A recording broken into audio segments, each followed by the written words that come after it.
This is Alpha Centurion 4, and welcome to my review of Carmilla, A Cruel, Strange Love. Carmilla is by Sheridan LeFanu, first published in 1872. LeFanu was a Dublin writer and a playwright, from a playwright family, known for his Victorian ghost stories. He was a Protestant Calvinist living and writing after the Teeth War disorders, where Jews and Catholics were maligned by the Anglican Church of Ireland. And these prejudices would show up in both LeFanu's and later Bram Stoker's masterpieces. The plot here is a little convoluted. Laura and her father take in an ill girl who fell off a horse while on a journey with her mother, sworn to secrecy about her family history and true identity by her matriarch, the Madame la Comtesse. The girl, calling herself Carmilla, starts falling in love with and then goes about seducing the naive ingenue, Laura. All while a mysterious disease is striking poor peasant girls from around the countryside. Within the narrative, much time passes before the story comes to a head, and it is revealed that a vampire is the cause of this mysterious illness, what they call a weakness, taking the daughters of the land. At about this point in the story, Carmilla disappears after Laura has a nightmare of a black cat strangling her and Carmilla being covered with blood. This is Laura's nightmare. Other strange dreams abound as it comes to light that Carmilla suffers from sleepwalking. The story then picks up pace and dovetails into an ending seemingly removed from the rest of the story, exploring some old ruins on the advice of a doctor's letter, in the quest for answers or context relating to the resurgence of this weakness, which had plagued the land for 100 years or more earlier. A weakness which leads to the death of the daughters of the land. Having met up with the recently bereaved General Spilsdorf and his friend the Baron, they, Laura and her father, find a hidden but empty tomb belonging to a noblewoman, whom according to local legend and folklore may have been a vampire. In an afterword, a woman said to resemble Carmilla is found in the tomb, bathed in blood yet unresponsive. She is staked through the heart and beheaded, while Laura's father has his daughter exorcised, blessed, and consecrated. Yet, even 10 years after the fact, Laura still dreams fondly of Carmilla, and sometimes hears her footsteps coming to her door when she is about to sleep. So let's talk about the characters. First, there is Carmilla, or Carla, or Milicata. Carmilla is a great character. If I had to pick a TV era female vampire that best represents Carmilla, it would be Drusilla from Buffy the Vampire Slayer. Obsessive, dangerous, seemingly weak, and insane. There is a reason she has become an archetype in the last 50 years. Unfortunately, if softcore vampire erotica had not become a thing in B movies and straight-to-home video cassettes, Carmilla may have been lost to history. Carmilla's mother, on the other hand, the Madame la Comtesse, I feel is the most forgotten character in this novel, as is her entourage. The vampire still feeding on Laura at the end of the novella could very well be one of them, or this mother character, this matriarchal vampire, this madam. The madam behaves like a classic trope vampire, more than any other character in the novel. More like Dracula, in all honesty. And yet, by the end of the story, even the other characters in the novel, in the novella, seem to have forgotten that she and her minions exist. It should be noted that if the narrative is reliable, then Carmilla was her lackey, a princess she turned back when the Merovingian was Carmilla's lover over a century before. Then there is the heroine, Laura. While a bit flat as a character, she is lively enough and pleasant to read. She is our POV character and our in, as well as our narrator. Back when I first read this book, there was speculation that as the female voice was so strong and believable in this story, that LeFanu had simply stolen it from some unknown anonymous female storyteller. Something LeFanu himself hints at, implying that his writings in this novel were that he was merely a conduit reporting a possibly true story, that this tale was based on real folklore and maybe even a loosely remembered real event that he heard about while in France that was imported from some Eastern European state. Next comes Laura's father, Papa. Many iGen and Gen Z reviewers will complain that Carmilla is not presented as the protagonist. Instead, it's this gentleman. That the vampires are slain, and that Laura is given little agency or intelligence. But they seem to forget that whom amounts to the male lead of this novella, her father. Her father is presented as a doof and a sucker, easily manipulated and convinced by every minor or titular character. If anything, his daughter and himself are reflections of the same character, placed as female in his daughter and as male in himself. Then there is General Spilsdorf and Baron Vandenberg. They are barely characters on their own. So much so that Bram Stoker, if he was influenced by LeFanu, as so many deconstructionists blindly assume, then he simply combined them into one rounded character in the character of Van Helsing. Bertha is the general's niece. Bertha is one of Carmilla's victims.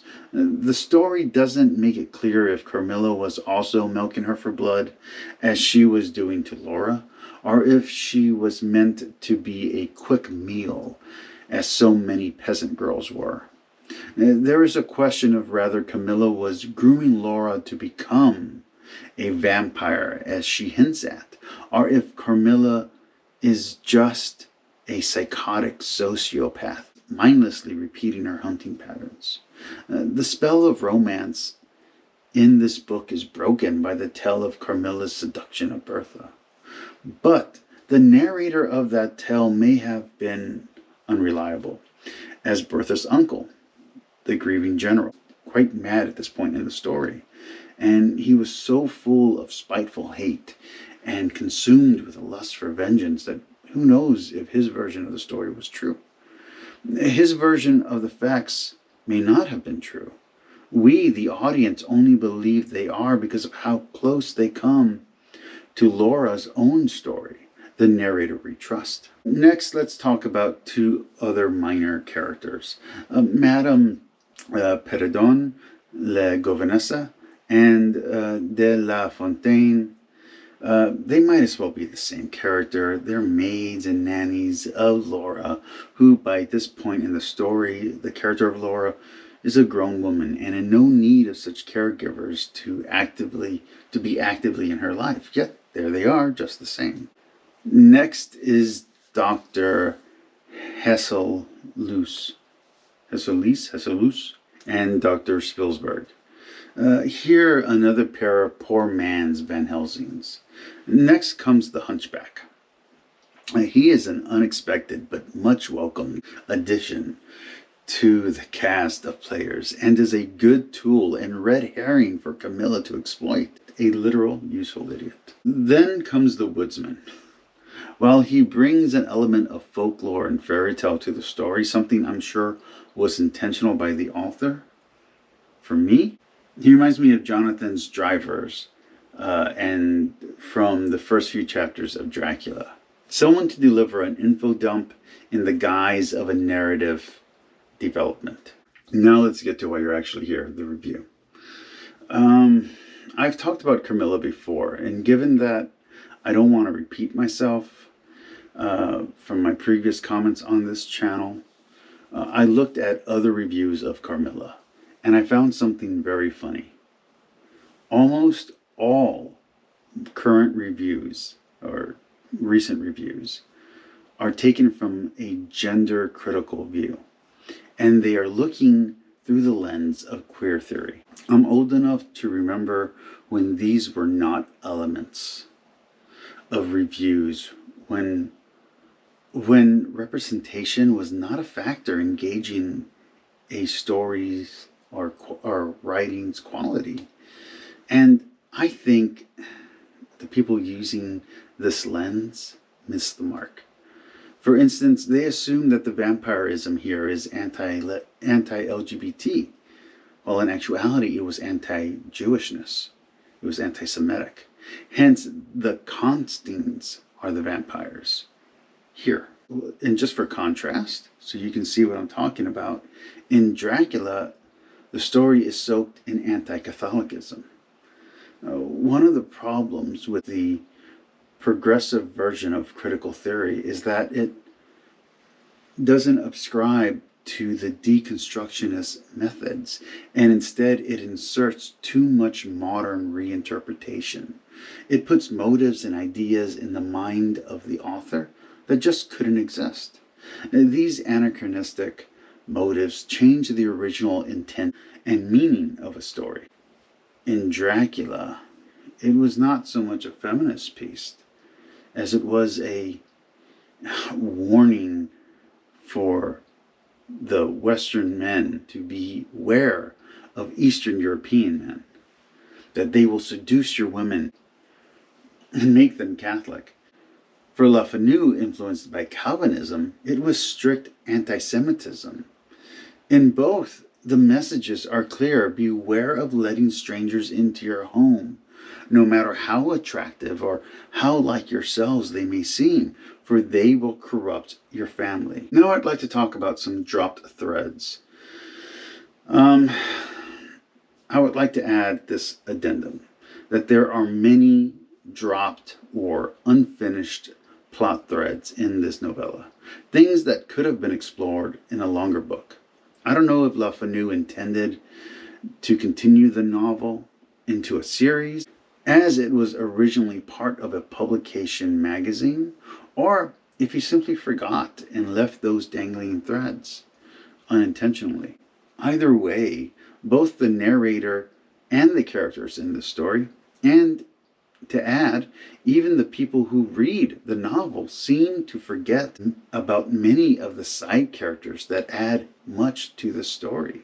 The strange man whom speaks to the Contessa, or that the other girls Carmilla seduced would eventually become vampires too. When I first read this novel, the debate was not about the sapphic nature of this book. I mean, that was obvious.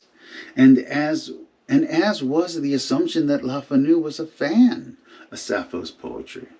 But the debate was, did Carmilla love Laura and therefore was trying to turn her into a vampire like herself, unlike the peasant girls who she was just feeding off of? Or was Laura simply another victim, just another victim, traumatized for the rest of her life? And then there's a third possibility, one that I only saw this last time that I read this novella, which is that Laura was now already a vampire at the end of the book. Anyway, I give this book a 5 out of 5. I love this story. I I'm recently rereading Dracula, a novel that I liked more than Carmilla originally, back in the day. I definitely like Carmilla more now. It definitely holds up. Carmilla is a great novel. If you haven't read it, you should.